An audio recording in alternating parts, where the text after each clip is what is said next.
Okay, guys, let's take a look at the market. Okay, so we had a beautiful setup this morning. Right here it is. We talked about this. So this is our third video of the day.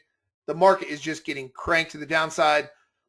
Just briefly, in summation, we went over why the market's selling off.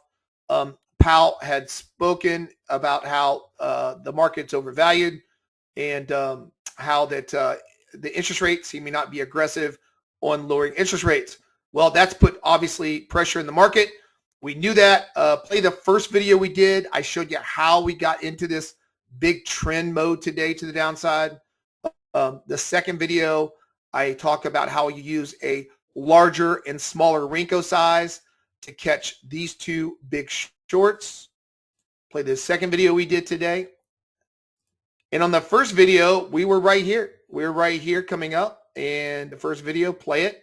And you'll see I talked before this happened. I said, hey, we're looking for a short bias in the market. We're looking for, it's inside the zone. We just need a yellow trigger entry candle. And we sure got it. We got it right there. We got it at the 63 3/4. This is a 1/135. You can use a smaller Renko. Like I said, you can even break this down to a 1/112. And it got even a better fill on the strategy or the indicator using it. And it got it right there at two levels. This is the break retest trade. I'll show you how to do that on the second video I did today. And there it is. Look at that short. And we were all over top of it. I did a video on this right before this came up. Right there is talking about it, how we're looking for that. And then I gave targets. So let's go over targets. So I showed you how to get into these type of setups. I showed you why these setups like to fire. Now let me show you how we get our targets. So if we come over our targets, I did a market profile video a couple days ago. Love market profile. Market profile to me is the best indicator out there since 1985 and 1994 because it's true order flow. It looks at all the market participation. So this morning we were up here at 8:30 or so. Where were we? Right here. I was talking about 8:30. I said we got rejected at this level. We got rejected at that level. So we talked about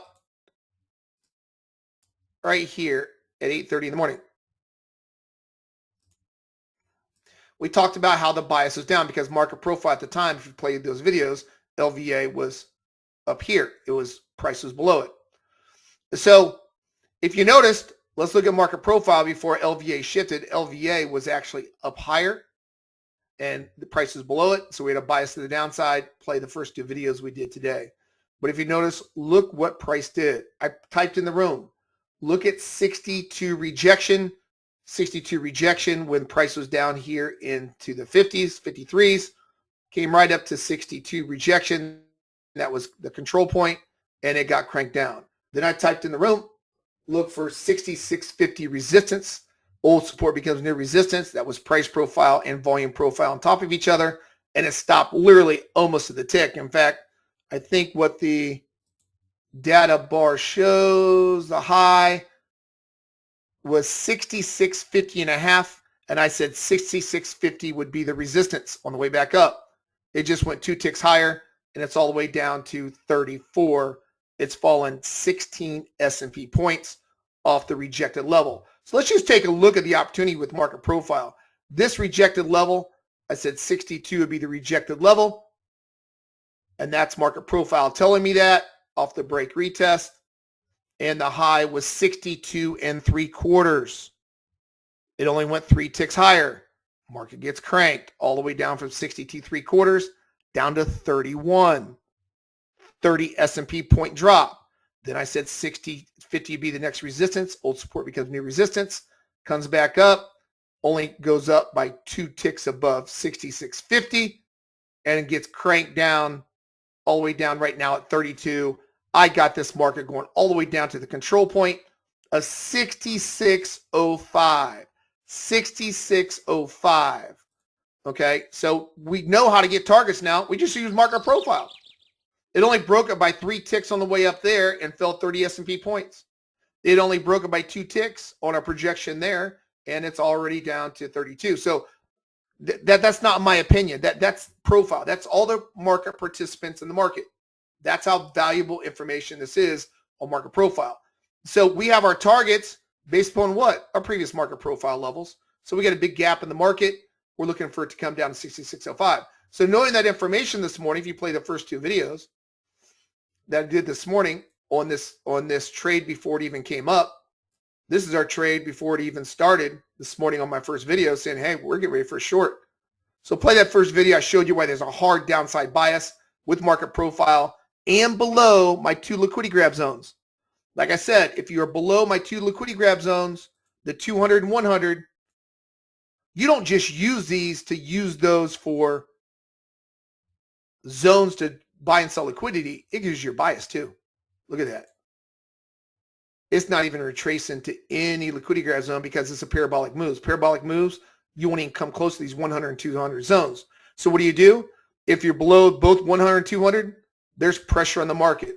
The pressure in the market started yesterday at 11 o'clock Eastern Standard Time. This is when the pressure started. So if you're a stock trader, if you're a futures trader, that's when it all started.